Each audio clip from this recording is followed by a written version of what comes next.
Nakatulala lang kasi kayo. Yun po, inuuna ko nga po yung pag-aaral bago po mag-cellphone o bago po manood ng TV. Kasi gusto ko pong makita nila na importante po talagang pag-aaral. Anak, huwag ka nagre-react. Hindi namin kaya! Bakit totoo? Sige. Tapos po, anak, dito ka na banda dito. Okay, iulit na lang. Alam niyo pa, ang galing ko na pong magluto Sinasabi ko ngayon. kami. Hello po, so nandito po kami para po ipakita na matino po akong mama at deserving ko pong magkaroon ng scholarship dyan sa school niyo po na maganda. Para po sabihin ko po sa inyo, isa po akong mabuting mama at pinapakita ko po sa mga anak ang importansya ng pag-aaral. Dahil po nag-aaral ako, talagang inuuna kong paggawa ng assignment bago ang pagsi-cellphone o bago ang pagnanood ng TV, 'di ba? Totoo? Okay. Tapos po, alam niyo po ba, lagi pa akong maagang nagigising. Alas 4 pa lang ng umaga, gising na ako.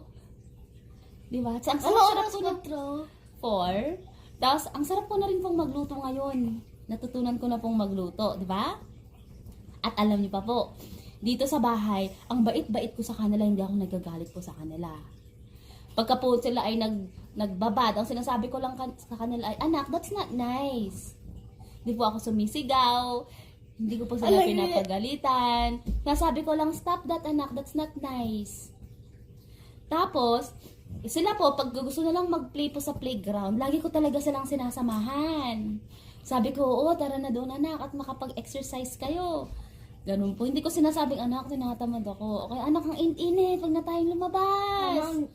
Ganon. Tapos po, kapag namimili po kami ng pang-grocery namin doon sa tindahan, kung ano pong ipapabili na, dahil matino po ang nanay, kung ano po ipapabili nila, pinabili-binili ko po talaga agad. Kung gusto po nila ng tsokolate, sige anak, kunin mo na kahit ilang perasong gusto mo.